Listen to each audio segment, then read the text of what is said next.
The mass of the mighty airship hull, which seemed matched by its lightness and grace, and whose beauty of form was modulated by delicate shades of color, never failed to make a strong impression on people's minds. It was not, as generally described, a silver bird floating in majestic flight, but rather a fabulous silver fish, floating quietly in the ocean of air and captivating the eye just like a fantastic, exotic fish seen in an aquarium. And this fairy-like apparition, which seemed to melt into the silvery blue background of the sky when it appeared far away, lighted by the sun, seemed to be coming from another world and to be returning there like a dream.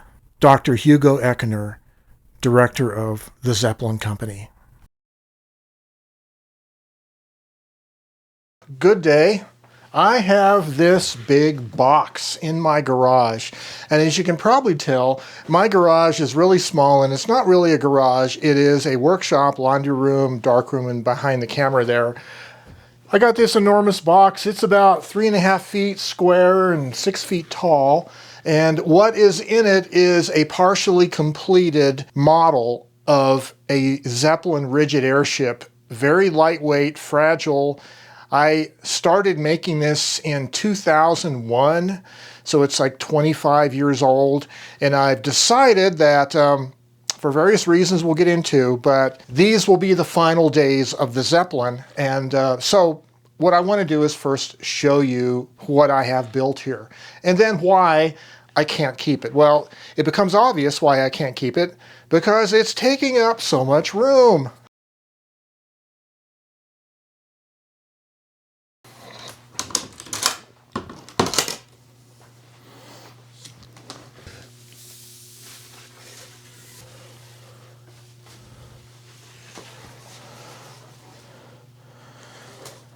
All right, so let's measure the weight of this model as it is. See if I can get it to balance on the scale. 2.1 ounces or 59 grams. The structure of this model are composed of these longitudinal pieces that are 1/16 by 1/8 inch balsa. And then there are these rings. There are two types of rings. This is a minor ring. The rings are composed of 1/16 square balsa. The minor rings don't have any bracing other than at the vertices at the corners. But then there are main rings. This here is the first main ring aft of the bow of the model. And main rings have radial tension threads bracing them. They cross in the middle here. And this curtain of tension threads serves to divide the inner volume of the airship into separate gas cell bays. So from this first main ring here to the bow of the model is one gas cell bay. In the finished model, it would have one helium-filled balloon on the inside of this. And then from the first main ring to here at the second main ring is the second gas cell bay. And from the second main ring to the third main ring is the third gas cell bay. And from the third main ring to the fourth main ring here is the fourth gas cell bay. And this last main ring, which would have been in the middle of the finished 12-foot airship, would have extra reinforcing to enable both front and back halves of the model to be joined together at the flying site to fly. These main rings have a structural purpose.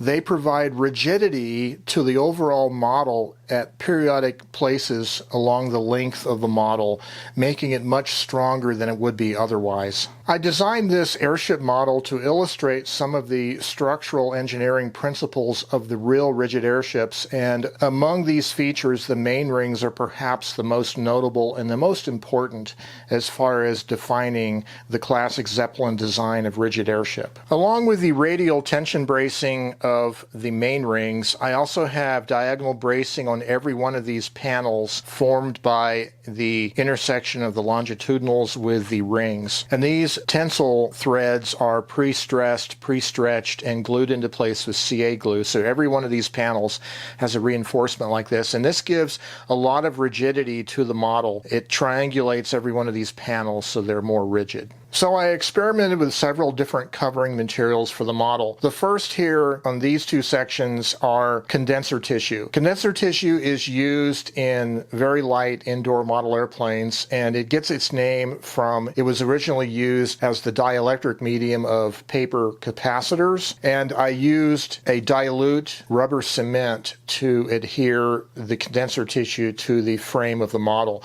I really like the way the condenser tissue looks. It has a more scale appearance than the other kind of covering material, which is ultrafilm. So the back half of this section of the model is covered in ultrafilm, which is a very light plastic film used in model airplanes, and it has a density of about 1/10 the thickness of household kitchen saran wrap. So it's very lightweight, very fragile. I had to use a watery CA glue to adhere the ultrafilm to the balsa. And you might be able to see here that the ultrafilm tears very easily.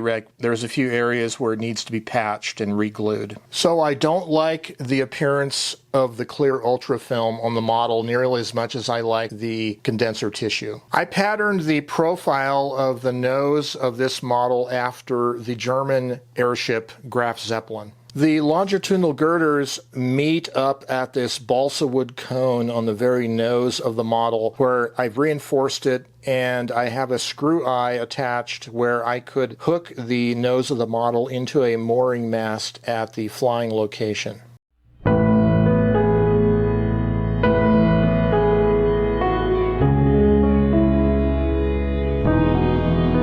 This project did not begin in a vacuum, and it did not begin recently. It dates back to my high school days and days as a young adult afterwards, and collecting a sizable library of books on the subject. Before undertaking this project, years ago, I began collecting books, voluminous numbers of books, on the history of lighter-than-air flight, specifically airships, to include rigid airships. And I built up a sizable library of books on the subject that were invaluable to me in researching and coming upon the final design of my model. In spite of today's ready access to information on the internet, I still feel that having a library of books at hand is an invaluable resource for a project such as this. One benefit of having begun collecting these books before the internet existed was that I have books now that are hard to find and in some cases completely out of print and quite rare. I also collected a number of articles. I clipped magazine articles out of various periodicals as the subject of the revival of the airship would periodically arise again in magazines such as Popular Science and Popular Mechanics. So the question is, what am I going to do now? What are the choices I have? Because the model and the box it's in take up way too much room. Well, one of the things I could do is I could finish the model, finish covering it, repairing some of the broken sticks, covering it, build and finish the rear half section, outfit it with radio control and electric motors, and fly it. That was the original goal for this project. But the sad fact is I don't really have room to store it, even if I'm in the process of flying it, for instance. So in other words, my life doesn't permit me the luxury of having room for this project at all. So I have to get rid of it. One of the things I could do is I could give it away. Now, there is the Albuquerque International Balloon Museum. I've contacted them. I have to fill out a form with a bunch of photographs, description of it, and then their board meets in September of 2026, where they would then decide to acquire this or not. The problem is, well, first of all, this is an incomplete model and it's only the front half. And it's not a scale model. It was not intended to be the scale model of, for instance, the Graf Zeppelin, even though the front half of the nose is sort of patterned after that shape. So I really doubt whether they would be interested in acquiring it. And I would have to wait until September to find out anyways.